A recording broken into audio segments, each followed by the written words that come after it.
ওমা একটা কথা বলে শোনো না, সিকিবা মা সব কিছু শেষ করে দেবো। কি আর লাগে আমি এগারো ফালাই নাইছি আমি। এই কি শুরু করছো তুমি? ঘরের জিনিসপত্র ভাঙা হঠাৎ করে ঠাস ঠাস করে ভাঙতেছো কেন? বাংমু কিতাম আমি এটা এখানে রাখছি। কি ব্যাপার? ও মা গো মা, আমার দেখছো দেখছো দেখছো কেমন ঝরকা শুরু হয়েছে। হ্যাঁ আমি কি করতাম? দাঁড়াও কি দাঁড়াও? আগে ভিতরে ঢোকা যাবো না, আগে বুঝে লই। আরে এইটা কি ভিতরে ঢোকার অবস্থা রয়েছে? হ্যাঁ জামো নির্ঘাত জামাই বউ নিজে করে নামাইরা আমাকে দুজনকে মারবো। এখানে থাকার শেখা না থাকেই ভালো। এটা রাখার নমুনা। হ্যাঁ। তুমি যেভাবে মারছো আমার শরীরে পড়লে তো আমি গেছিলাম। আমি তো হেডাই চাইছিলাম কি? যেন শৈলে পড়ক। কি আমি মইরা যাই তুমি তাও চাইতেছো? তুমি বললে আমি বিধবার কাপড় পরে এলো বাঁচবো, তুমি বাচ্চা থেকে কোন কামটা করো? তোমার যে কইছিলাম যে আমার আলু আর পেঁয়াজ এনে দিয়ে যাও, আমি অর্ধেক রান্না বয়ে রইছি, বাকি নাকি তোমার দাদা এনে দিয়ে যাবো। এই এই শালার মাথারি, সেদিন আলু আনছি না, কাঁচামরিচ সরু না আনছি, এটি যাই কই না বাবার বাড়ির ফাটাস। খবরদার বাপের বাড়ি নিয়ে কোনো কথা কবে না। আধা কেজি আলু আনছো, 20 টাকার কাঁচা মরিচ আনছো, এগুলা দিয়ে হয় নাকি? আহারে খোদা রে, কারলে সংসার করি। তেল আনলে 3 দিন পরে কয় নাই, পেঁয়াজ আনলে 2 দিন পরে কয় নাই, চাইল আনলে 7 দিন পরে কয় নাই।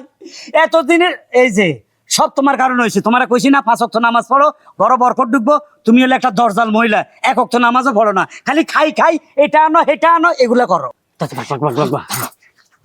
কি ব্যাপার স্বামী কাকা, আপনারা বাড়িতে না গিয়া এইখানে দাঁড়ায় দাঁড়ায় আপনারা কি দেখলেন আর চলে যাইতেছেন গা? বাবা রে, তোমাকে বাড়িতে যেটা চলতেছে, তোমার বাবা মা যেটা শুরু করছে, বলতে পারো যে এখন যে বাতাসটা চলতেছে, যে তুফানটা, ডানা ডানা তোমাকে ঘরের ভিতরে চলতেছে, এই ডানার মধ্যে আমরা চাইতে যেতেছি না। আহা, তাতে কি হয়েছে? আপনারা আইছেন আমগো বাড়িতে না গিয়ে চলে যাইতেছেন, এটা খারাপ দেখা যায়। আচ্ছা বাবা, একটা কথা কইতে পারবা? হ্যাঁ কোন, কি কইবেন? তোমার মারে তোমার বাপে কি দেখে বিয়ে করছে কত? আপনি তো ঠিক একটা কথা কইছেন, সুন্দর একটা কথা কইছেন। আমার বাপে এই মায়াটারে কে লেগে বিয়ে করলো? এই দুনিয়াতে কত মাইয়া আছে, হ্যাঁ, ওইসব বাদ দিয়ে এই মায়াটারে বিয়ে করছে, আমার তো সন্দেহ হইতাছে। আচ্ছা কাকা, যেহেতু আইছিলেন চলে যাইতেছেন, কিছু করার নাই, আরেকবার আইসে ঘুরে যান। হ্যাঁ চলো চলো চলো। শালার বাপ, হ্যাঁ, তোর আজকে খবর আছে, তুই এই মহিলারে কে লেগে বিয়ে করলি? অন্য মহিলারে বিয়ে করতে পারতি। এই ঘরে ঢুকো তো, খিদা লাগছে, ভাত খামো। ভাত কি বাপের মাথা দিয়ে খাইবা? কেন? ভাত কি দিয়ে খাইবা? রান্নার লাগতো না, রান্না তো অর্ধেক হয়ে রইছে। আমি এখন বাইরের থেকে আইছি, আমি এখন আর বাইরে যাবো না। তুমি যাবা তোমার হদাই না গুষ্টি বাজারে যাবো, আমার বাজার করে এনে দাও। এই বেটা চুপ থাক।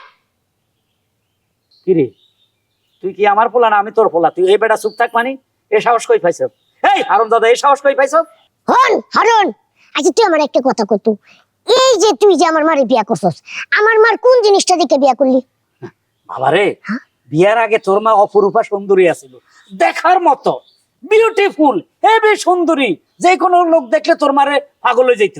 আর তোর মার বিশেষ করে ওই যে এই যে ঠোঁটের নিচে একটা তিল আছে না, এই তিলটার জন্য আমি বিয়ে করছি। কি সামান্য একটা তিলের লাইগা এত বড় একটা ঝামেলা নিয়ে আমরা বাড়িতে উড়াইছো? এতদিনে তুই একটা ভালো কথা কইছ।